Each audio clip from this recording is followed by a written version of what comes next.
皆さんこんにちは。プログレッシブサイエンスニュースのお時間です。中の人が喋らないタイプのフリー素材の VTuber ナンバー7こと7が電子の海からお送りいたします。このチャンネルでは日々進歩する科学の最新情報をニュース番組のようにスタイリッシュに、そして分かりやすくお伝えします。本日のニュースはこちら。多眼から単眼、そして第三の目を隠し持つ双眼へ。脊椎動物の複雑な目の進化の謎をついに解明。ルンド大学とサセックス大学の共同研究チームは、生物界において人を含む脊椎動物門の目が他の動物門の生物より明らかに複雑な構造となっている事実について、現行のさまざまな種の網膜や神経系の構造と太古の生物の化石から推測できる特徴に基づき、その進化の過程を分子系統学的に細胞分化レベルで分析していった結果、脊椎動物の双眼は共通祖先となる単眼を持つ生物種から進化の過程で新たに獲得した器官であり、もともとあった単眼はトカゲなどの爬虫類などでは頭頂にある第三の目と呼ばれる頭頂眼、人などでは間脳に位置し、睡眠に関わるメラトニンを分泌する消化体に進化していった可能性が高いことを突き止めました。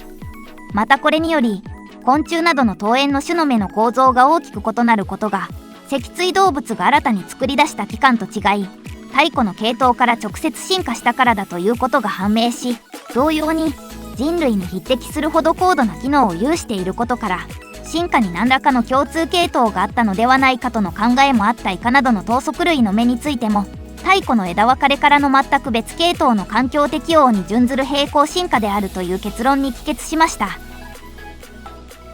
ルンド大学と何大学？もう一回言ってくださいという要望は却下します。話としてはとても分かりやすいとは思いますが、複数の知見にまたがっているためちゃんと読み取らないと趣旨を誤解しやすく、人類の祖先は単眼だったとか、第三の目が科学的に証明されたみたいな話が一般にフォーカスされそうな気がしますが、そこはすでにある程度分かっていたことで今回の研究の趣旨ではないので、なるべく分解して今回の研究報告のどこがどう重要な部分なのか分かりやすく解説していきますね。ルンド大学とかの研究チームの人はこんなことを考えました。脊椎動物の目だけなんでこんなに複雑なんや。頭足類とかの一部の例外を除いて脊椎動物門だけまとめて異様に発達しとる。特に網膜なんて他の動物門と比べてニューロンの種類が圧倒的に多く、複雑さが大脳皮質に匹敵しとる。でも網膜は大脳皮質よりもはるか前の進化段階で獲得した器官や。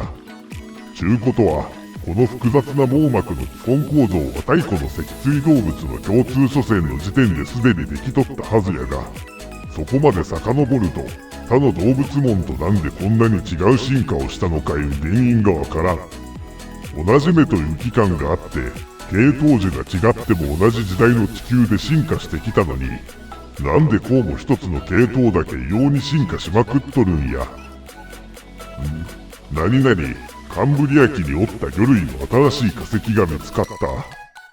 ほうほう、目がについで計4つか。独立した目が4ついうのは魚類にしては珍しいな。ふむふむ、なるほど。この2対のうちの1対はトカゲの頭頂蓋や哺乳類の消化体の前段階に当たる目やと考えられると。ちょっと待てよ。整理してみるで。この4つ目の古代魚は、脊椎動物としては最古のグループに入る。ここからさらに遡ると、脊索動物の共通の祖先の単眼のイモムシみたいなのにぶち当たる。こいつは単眼なんやが、こいつからさらに遡ると、多眼の左右相小動物共通の祖先が出てくる。つまり、もともと多眼やったのが退化して単眼になったわけや。目有器官は進化の過程では結構コロコロ変わる性質のもんみたいやな。ちゅうことは、わかったで、そういうことか。単眼は脊椎動物にそのまま受け継がれていったんやが、環境適応の必要に迫られ、かつ脊椎動物として神経系が高度に発達したから、この4つ目の魚のあたりで、脊椎動物は元の単眼の進化とは別に新しい双眼を手に入れたんや。そんで、この新しい目の方が高機能やったから、これがどんどん進化していくことになった。元の単眼は目としての機能からは外れて別の役割を持つ方向に進化し、今ではトカゲの頭頂蓋や人の脳の一部である消化体になっとるいうわけや。脊椎動物以外の動物門は近縁の脊索動物群を除いては単眼になる前の多眼の時点で枝分かれしとるから、新しく作ったもんやなくて原始的な多眼がそのまま進化していく形になったいうことになる。これは完璧なストーリーや。なんで脊椎動物だけ目が異常発達したのか、これなら完全な説明になる。人を含む先端の進化先とナメクジオウみたいに古代のままの姿で現存しとる脊椎動物の近縁種、それから昆虫みたいな節足動物やイカとかの頭足類の網膜細胞を片っ端から調べてみたが、その構造から見てもこのストーリーは強力に裏付けられとるで。はい、これ多分教科書に載ります。ルンド大学とかの研究チームの人は、生物の神経系の進化を考える中で、脊椎動物門の生物だけが軒並み高機能な目の機能を有しており、細胞生物学的に見ても網膜が極めて得意な構造を有していることに疑問を持っていました。そこで長年の研究で多種の生物の網膜の細胞構造を分析することで、最古の脊椎動物から脊索動物の共通祖先の間でその原因があったと推測がなされていましたが、古生物の化石から読み取れる証拠が少なく、確証の高い推論にはたどり着けていませんでした。しかし今年に入り、確認されている中では脊椎動物最古の原始的魚類であるミロクンミンギア属とみられる化石に2対計4つのカメラ眼を持つとみられるものが見つかり、この知見を導入する形で前述の謎の答えとして角度の高い推論が導かれることとなりました。この4つ目の魚の化石が発表された時点で、2対の目のうちの1対は爬虫類の頭頂眼や哺乳類の消化体の位置に相当することが示唆されており、脳の消化体がいわゆる第3の目に相当する器官であり、太古の目から進化してきたとする以前からあった学説をさらに裏付けるものとなっていました。そこで今回の研究チームは、これを事実であるとした場合、脊椎動物の目だけが異様に進化していることの原因に関連しているのではないかと考えました。そのためにまず、目という器官が進化の歴史的にフレキシブルに変化してきたという事実に着目しました。生物がいつ目を獲得したのかということについては、目を光受容器とするか結像脳器とするかの定義の部分で大きく変わってきますが、カメラ眼という定義で言うならば、20億年以上前の先カンブリア紀の微生物が持っていたものの、器官の構造的に化石が残っていないだけという可能性を置いておくと、約5億年強前から始まったカンブリア紀より少し前のあたりだと推測されています。カンブリア紀は現在の動物群の大半の門の祖先が一斉に出現し始めた頃で、これをカンブリア大爆発と呼んだりしますが、目という器官を手に入れたことがこの急激な生物多様化の原因だとする説もあったりします。さて、このカンブリア紀の少し前、最初の目の発生よりは少し後の約6億年前ほどの頃には、我々脊椎動物と近縁の脊索動物群の共通祖先となる単眼の虫みたいな高校動物がいたらしいことが分かっています。この単眼の虫みたいなのが進化の過程で後に最初の脊椎動物である魚類となり、その頃には単眼が双眼になっていたということも化石の記録から分かっています。では、この単眼の共通祖先の前はどうなっていたかというと、どれが直系の祖先なのかはっきりとは分からないながらも、双眼どころ片眼の動物種が多くいたことが分かっており、この単眼動物はその多眼あるいは双眼の中継種を経て他の目が退化したことで単眼になったことになります。つまり目という器官は進化の過程では結構フレキシブルにその形態が変化するものだということが分かりますね。さてここで登場するのが今年に入って見つかった4つ目の最古のグループに入る魚。この2対計4つの目のうち1対については元々の単眼が変化したものと想像がつきます。では残りの1対は何が変化したのかということが気になりますね。冒頭の話でもあったように脊椎動物の網膜の複雑さは大脳皮質に匹敵するほどのものです。ということはこれは脳の一部が変化したものである可能性が高くなってきます。要するにこの4つ目の魚あたりの段階で脊椎動物は新しい系統の高機能な目を獲得したと推測できるわけですね。この推測なら、なぜ脊椎動物門だけ異様に目が発達しているのかということの説明がつきます。昆虫などの他の動物門は、単眼の高甲動物以前に分化した前甲動物の系統種であるため、脊椎動物となってから新しく獲得した目とは進化の系統が異なり、今の人の消化体などにあたる太古の目がそのまま進化していったものとなり、また脊椎動物ほどの高度な神経系を持つように進化しなかったため、中枢神経系由来の網膜を新しく獲得することはせず、従来の皮膚由来の網膜に固着したからと言えます。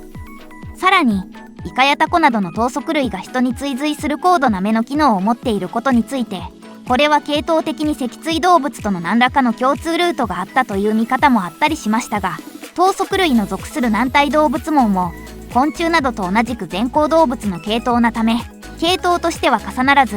全く別の系統としてあのような高度な進化を遂げたということになります。